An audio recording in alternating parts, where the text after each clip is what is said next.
With President Trump's return to the White House, many of his first administration's previous pro-life policies are being reinstated. And to that, we applaud.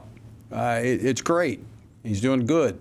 But Democrat state officials are fighting back, even openly and proudly subverting the pro-life laws of other states that were put in place to protect their citizens from the harms of, like, the abortion pill. Now, you'll recall that the Biden administration, during the last 4 years, had the FDA change so that the abortion pill no longer required any type of in-person medical consultation.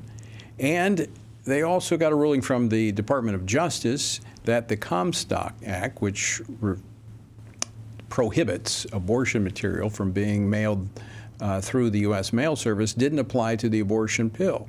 That's still in place. And that's what we were just talking about with Senator Presley. So how can this be? Well, here to discuss this is Mary Szoch, Director of the Center for Human Dignity at the Family Research Council. Mary, welcome back to Washington Watch. Thanks so much for having me on. Now, let me just, so we can set the context here for our viewers and listeners, what is the estimated number or percentages of abortions that now occur through the use of the abortion pill? Well, at Guttmacher's latest estimate, the percentage was about 63%, and that is up from 39% in 2017. During the COVID pandemic, that number increased to 53% of abortions, and now we're actually up to 63%. And what's more is that the telemedicine percentage of abortions has increased from just 4% in 2022 to now 20% of all abortions. So not just have abortions done through the use of mifepristone increased, but the abortions performed through the use of mifepristone that has been prescribed via telehealth and presumably sent through the mail have increased significantly as well.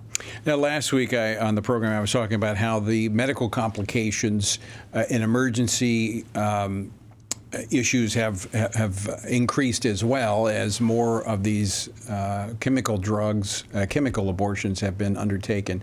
But let's talk about this. For years, I mean, the abortion pill is not new, but it required medical consultation, in-person medical consultation. That was changed. And now the case that we just heard, it was a mother ordered this through the mail online, got it through the mail, gave it to her daughter. Her daughter didn't even have a medical consultation. Didn't know anything about the medical history of this child. Well, and we've seen that daughter had medical complications, and that's what led to this lawsuit. The REMS were put in place, those safety requirements were put in place because mifepristone is a dangerous drug. It sends 1 in 25 women to the hospital. It has a significant percentage of women, and the number increases as the gestational age of the child increases, who need a surgery following taking this drug to complete the abortion and prevent sepsis and potentially death. This is not Tylenol.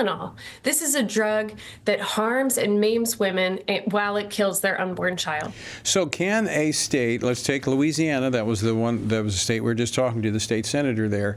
Can a state of Louisiana, based on what, like President Trump says, he says this is a state issue, and many in Congress are echoing that. How can this be a state issue if the FDA and the DOJ are allowing abortion pills to be sent through the mail into a pro-life state without any kind of medical consultation? Well, I think one thing that we have to keep in mind here is, where did this start? It started back in COVID when the ACLU sued to allow mifepristone to be prescribed via telehealth because of the quote unquote emergency situation that COVID caused. And when that happened, the Trump administration challenged that lawsuit. And the Supreme Court actually ruled on the side of the Trump administration, reinstating that requirement for in-person dispensing.